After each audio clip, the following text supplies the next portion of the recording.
I chose to leave because I I something said like that was the right thing to do You when mentioned foster care. yeah. Um, where was your parents at? uh at the and when I was in foster care, my parents was long gone dead. No matter how hard or how good I would do or any what I would never be able to be loved. Like they would never love me like they love their actual, you know what I'm saying? And people like, yo, you get out and you get out of prison and you get thrown in the shelter. Like they didn't even know what to do with me. I've gone out my way to make something in this godforsaken, sometimes miserable world, with to make somebody else happy, and I'm fine with that, yo. Like, uh, she was saying more like just be still, just chill for a little bit, and then we got you. We're gonna get your car. Uh, we're gonna get you, make sure you get a job, your ID straight and all that. Cause up top, I ain't even had no ID. So basically, I've I started, believing it, but then long story short, it's like it kind of felt like I was just babysitting all my other cousins, Okay. young ones. So I didn't like that. You're like, come on, I came down here to try to make a different start. You know what I'm saying? Right. Something better. And we butt heads on that. And being that my cousins haven't seen me in so long, we even butted heads because they really didn't know me. They knew of me because they remember me as a baby too. You know what I'm saying? Okay. And you got Clash of the Titans. So her oldest and me, kind of had a little fell out. You know what I'm saying? Like, Okay. it wasn't physical or nothing, but it was just more like, damn, you gonna tell me shit and I ain't gonna tell you nothing. But long story short, I can't. I chose to leave because I something said like that was the right thing to do when apparently it wasn't the right thing to do. And that was But your family house. yeah, that was my biological family. Okay. Uh, That was after the foster care. yeah, that was that this was I was what around 17, 18 at the time. Okay. And I haven't seen none of them. They can remember me more than I can remember anything about my past. Wow. Like all I remember is going from adoption family, adoption family. I do remember the adoption building, always having to go in there for the Christmas thing, nobody showing up, but I'm going up there to celebrate. What you mean nobody showing up? Like your family or just people? My actual family. Okay. The foster people will always bring me up there. It was over by LG, like I'm gonna say LG around Fort Greene Project, like in the back Okay. area. And it was a big yellow building. Fort Greene, where that is in Brooklyn? That's in New York, Brooklyn. And I can just remember always that yellow building. You know what I'm saying? Because that was always the change point. Like if I knew I was going there, I knew it was another foster home. You feel me? So, Right. That was like and that what made me feel like no matter what, you're never gonna get that feeling of having that family because you're not really a family. They might love you, and I don't, and, you know, this is my terminology at the time as a kid. I'm like, nobody's like my family, and since they're not here, I don't think I can get that same family Wow. like without a doubt. If you take me there, you going there. If you take cousin there, you know what I'm saying. If the family goes, I go. But Okay. I eventually got adopted by my foster mother, which is my mother, Miss Joyce. She's still she's probably I think she's in the Bronx right now. But Okay. man, When the last time you spoke with her? I've been almost 20-something years. Wow. Yeah. All right. Well, let's start from the beginning. What's your name, age, and where you from? My name is James. Robeson. I was born Kings County Hospital, Brooklyn, New York. Okay. Shout out to Brooklyn. No doubt, no doubt. I am did I say my age already? You didn't. You were about to. Okay. I am at the age of right now, I am 30, 38, 39, going on 39. Yeah, I'm 39. Okay. It took me a little. What's that, 87 or something like that? 1985, excuse me. 85. Yes. Like I said, from the time. So you about 40 then, brother. I think. Yeah. See, hold on. 85, 86, 87. I am 39, going on 40. Going on 40. Because I am December between Sagittarius and what's the other sign or whatever, but it's in between, so. Yeah. But okay, so how was it like growing up in New York in the 90s? Well, in the 90s, it was more, for me, I remember the heat waves.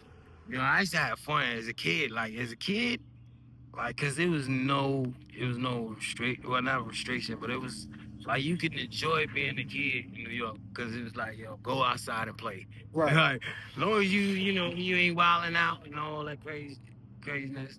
And what are some of the things that y'all used to do in New York as a kid? I remember flipping on the back of the we used to get a mattress, and we'll slide it right up the street, and we'll be flipping off that, or we'll go to the park, play ball. I was always athletic, you know what I'm saying? Yeah, you got a nice little athletic build. Yeah, I was always gifted athletically, physically. And that later on, that is, you see why I basically damaged myself, you know what I'm saying? But why do you say that? Like my own body. Okay. Because growing up, I didn't speak a lot. I didn't have no. I didn't care for friends. I chose, like, I'd rather have been alone, because I felt like I couldn't get nobody to fully understand how me not being able to socialize with groups of people, or finding somebody I could actually talk to, kind of basically turned me into like a mute, you know what I'm saying? Like, okay. And people kind of got real awkward by it, and it disturbed me.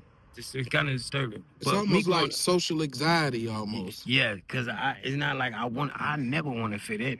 See, that's the thing. It's not like I was dying to fit in with everybody else. Because I used to hate that. I'd be like, why is you wearing the same shoes he wearing? Like, be yourself. Like, do your own swag, have your own thing jumping on. But me, I would sit from the outside and be like, man, I love, even with all the less fortunate I got in my life right at the time, I still found ways to be happy, man. Right. You know what I'm saying? Growing up in Brooklyn, man. You mentioned foster care. Yeah. Where was your parents at? And when I was in foster care, my parents was long gone dead. I believe my parents, if I had done the history, like, I could never really get the right research on my family, because I didn't know them. I really don't know they full name. Like, I don't even. I'm thinking is Lillian, which is, you don't even know. Tattoo Lily in prison. You know what I'm saying? It's Lily, short for Lillian. You didn't know your mother or your father's name? No, and can't remember their face. I can't even remember how they look. Is it a reason why, or nobody just never told you? No, when I asked my aunt for the pictures, it was always, I pull them out, and, I got them in. But so I had to kind of really sit back and think about it also, too. I could be looking at it like it could be hurtful to her, too. Okay. My mother was her best friend. Like, they was real, real tight. You know what I'm saying? And maybe it could hurt her just thinking about them pictures, you know what I'm saying? Bring Right. back old memories. Do you have any siblings? Yes, I have. Let me see. Juanita, my baby sis, So how many Nigeria. how many is it of y'all? I would say okay. 1, 2, 3, 4. Nigeria, Juanita, Tyrone, and all right. Yeah, it's 4 of us. Okay. Including me would make 5. Okay. Yeah. So you mentioned both of your parents had passed away, Yes. which led you to go to foster care. Yes. And at the time, my biological family was supposedly have been looking for us, you know, because Okay. we did stick together for a little while. Well, not my baby sister, because she went to like a single, you know, they usually take the babies and, you know, try to implement them to try to get them foster care quick. You know what I'm Okay. saying? But we're a little bit older, so they managed to keep us together, and we would go to foster home. We maybe been like me and my sister, my brother, maybe been to like 3 to maybe 4 foster homes Okay. together. And before we where did split you up. find yourself back with your family? Like when did you leave foster care? I left when I got adopted. Can't remember. It's like I had a lot of mumble jumble, but I remember getting adopted. You know, my foster mother, she did all she could for me, and I ain't got nothing but bless her heart. I'm talking about like we been through it together, so it's no one's fault. Like with her, she gave me the utmost love. Okay. And I believe if somebody could get from for even to adopt me. So when she asked me, and you know, my initial answer was like, me in my mind was like, you know, why would you adopt me? You know what I'm saying? Like, but I was thankful, but I'm sitting there like, cause I still didn't think I was worth being adopted. You know what I'm saying? What type of student were you in school? I was a hard worker. I wasn't very good in like uh, math or I didn't really like math because it challenged me having to verbatim go, you know, like to they ask you what's 1 + 1, you know, 1, 2. But reading, I excel. Okay. You know, because I can just read it myself or I can read out loud and just flow with it. You You know was what I'm good saying? at it. Yeah. I didn't What was your highest grade level? I would say 11. Like, Wow, you made it all the way to 11th grade and yeah, dropped out? yeah, cause I believe I made when I left my foster mother, I was so uh, irate and just a problem child, man. She had no other choice but to put me in another home, right? Okay. You know, not another home, but another institution. It was like a group home for misbehaving kids, right? Okay. This was out in Hawthorne, Hawthorne, New York, upstate. Okay. So when I went up there, I did a little stint up there. I started doing real good there, but then like I said, haven't said this yet, but I would just find a way to self-destruct. Like, yo, why would I leave from being in that good situation just to keep? You know, they was going to help you, build you, and so you know what I'm saying. You can Right. depend on yourself. But I chose to leave early and get back to the city in Brooklyn and go to a group home, which was a very bad idea Okay. because, okay, I'm sorry, but I'm gonna try to build the interview and keep Okay. it going so we don't go too long. okay. Did you feel like you were misbehaving because you didn't have your parents?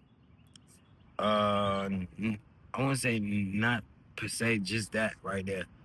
I misbehaved because I I felt like it was an easy scapegoat, I think, because in back of my mind, no matter how much love my foster mother showed me, right, and could have showed me, they would never be able to take the place of your actual birth mother. That's Like right. that yearning, like I still to this day, like you don't know how hard it is not to be able to at least remember how her face looked. Wow. Even you know what I'm saying? Like I don't know if anybody feel like that, but to not be able to just picture it, like I can draw my from here to sunset, like I can draw the leaves off the thing just like that, but I can't remember my own mother's face or my father's. You know, and that sat with me as a young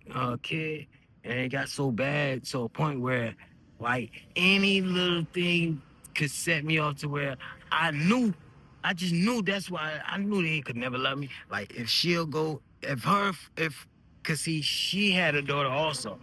So we're together now. That's my sister. Okay. But her uncle or her grandpa will come and come pick her up, take her out to eat, give her clothes, you know, buy her things. Her side of the family does, and wouldn't take us. And I don't know about my other siblings. You know, I feel some kind of way because That I'm was like, my next question. How did that make you feel, brother? yeah, I feel like no matter how hard or how good I would do or any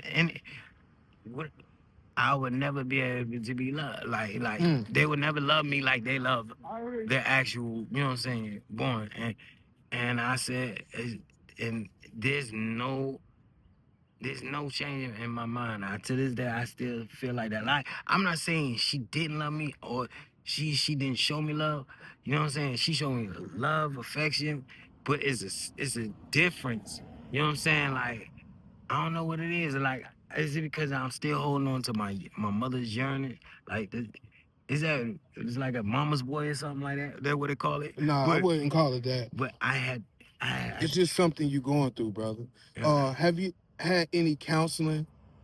I did for saying there, but it didn't get down to the root of it.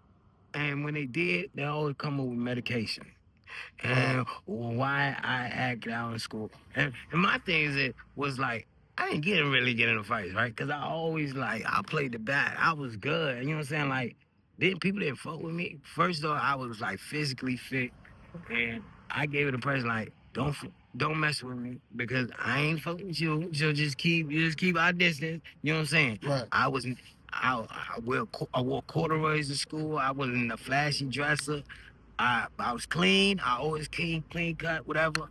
You know what I'm saying? So it wasn't like I was dirty, you know, coming to school dirty. I just wasn't the head, you know what I'm saying, come Tommy Hill figure, Right. you know, overlord, all this shit. Coming to school, flyable dude. And I wasn't a class count. Right. I was always to myself. I Do you feel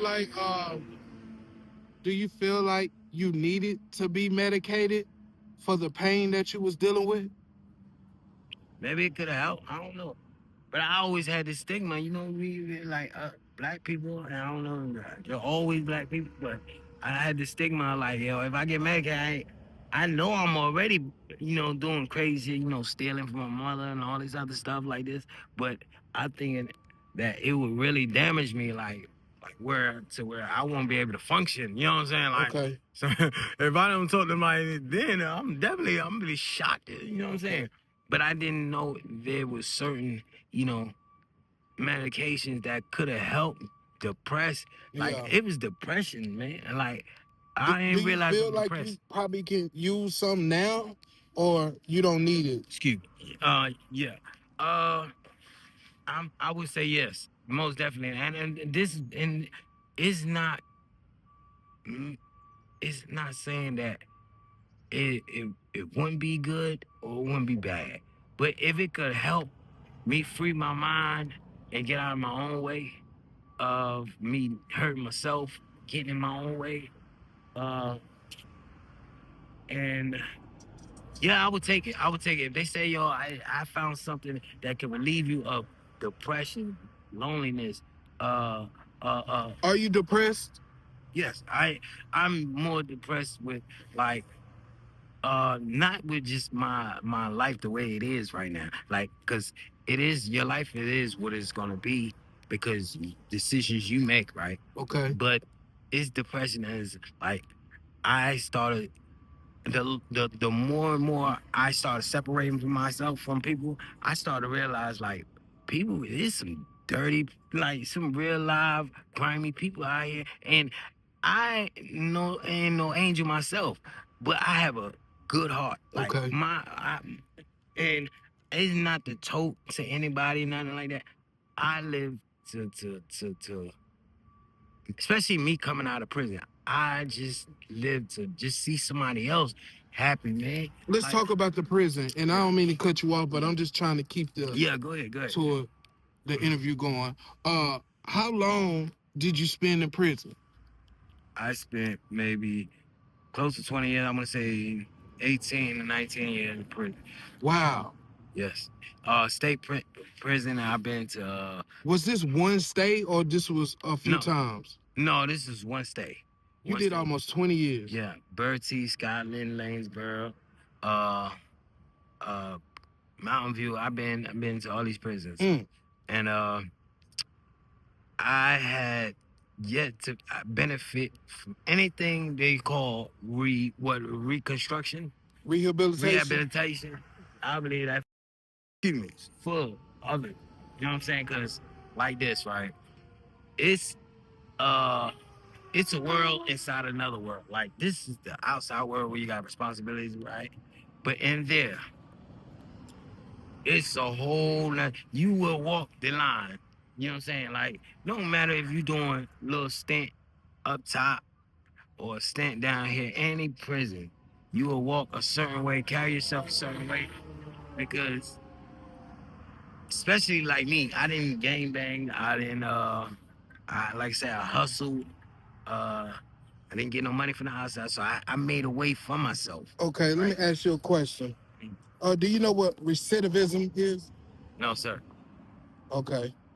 Well, we ain't gonna go too far now. It just pretty much it's like a person that been incarcerated so much. Yeah. That's almost all they know.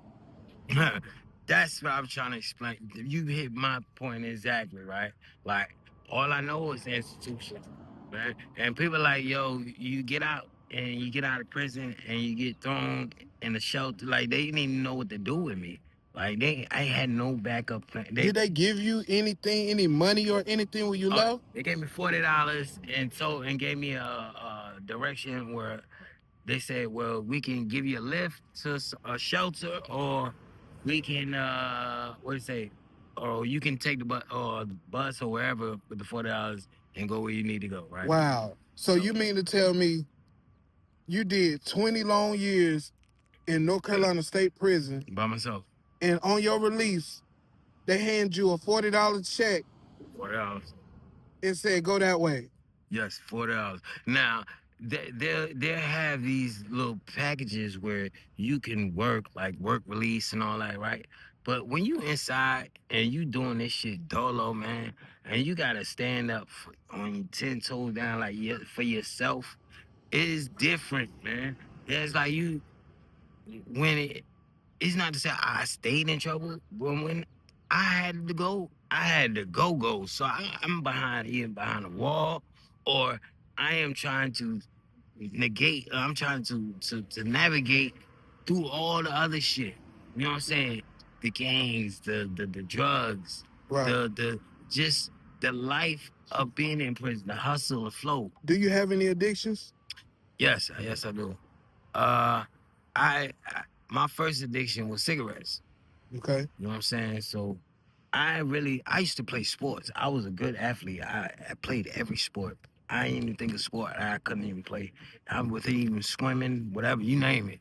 If you give me enough time, I could have done it. I was always physically fit. I had this damn a six pack at goddamn 6 years old. You know what I'm saying? They couldn't believe it, but I'm serious. I was like, it just was a You was natural. It was a athletic. gift. It was a gift. Yes, it was God. It was God's gift. Like I didn't have to work out in the gym and do all this crazy stuff. I had a physically fit body. And with that said, I just began to like fall away from basketball and sports because I felt like my at the time my foster family was not really didn't really see me. That was my passion at the time, and they wasn't pushing to try to Do you push. feel like your addictions are holding you back in any type of ways? Of course, addiction. Yeah, of course, my addiction is holding me back, but the addiction is like I learned this during HT Healing Transition, right out here in Raleigh. Uh, and this is the definite truth, right? Without a doubt in my mind. They didn't have to tell me this for the most part. I discovered that I knew I had addiction, but they also explained to me is that's just a symbol of your problem, man. It's deeper. It's whatever you had going on way before you started picking up a drug. And when I picked up that cigarette, it was a euphoria. It was something because I didn't do it to be cool. I didn't do it because I was around a whole bunch of people. I just said, you know what? I just seen the cigarette and I was like, What about any harder drugs? yes. When I started doing weed was the next one. I started doing weed. I mean, you don't have to mention any of them if you don't Oh want to. no. I listen. I don't hide nothing. Like I said, I tell everything and everybody my story because I'd rather be told by me than somebody else. You know what I'm saying? Okay. Because it can be told wrong, and then Do you feel like you're using as a coping mechanism? yeah. In some ways, yes. In some Okay. ways, it gets me away from a lot of uh like the hurt I put people through. The hurt, and it's not more say like physical hurt. You know, like it's the emotional part, like The mental. the mental because I don't know. I can never. You can't judge if somebody actually really loved you so much that it hurt them. They had to let you go. You know what I'm saying? Mm. But in my mind, I'm like, there's no way you can love me like you love. That's my conundrum. You know what I'm saying? Like I didn't know how to accept love. I could give it. I swear to God, like yo, there's nothing that a day go by. Like I live for that. I love to see people happy, man, because I don't know what it's like to be like I'm content.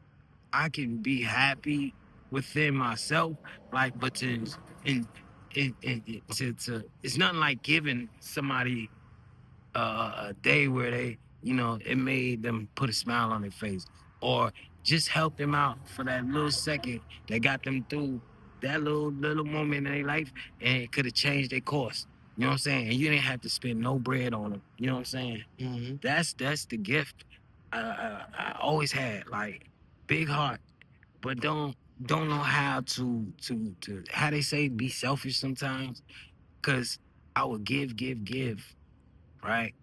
And not to get anything in return. But you can't give always when you don't really have, man. And especially if you're on drugs out here and you're like you're bound to fail, right?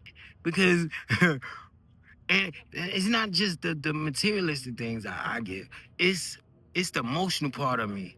I'll go like my arm could be bent, broken, blind. If I see a lady that needs some help, and I see all these dudes, I'm like, man, come on, yo, like, why y'all standing there looking at shit? Like, come on, this could be your mama. This could be, cause that's all I think of. Like, that could have been my mother. That could have been my sister, especially my mother. That's all that's in my mind. Like, I can't. And that's what haunts me, like that mother's pull, man. And the key, and that's why I say she, no matter what, she's with me somehow because she keeps. That's what keeps me out. Her and God what keeps me doing the good things, not just the bad things I get into, but the good things, to where I can rest my head at night knowing that, like, look, I know I'm fucking up. I know I messed up. And it could be changed or couldn't be, but I've going out my way to make something in this godforsaken, sometimes miserable world, with, to make somebody else happy. And I'm fine with that, yo. I,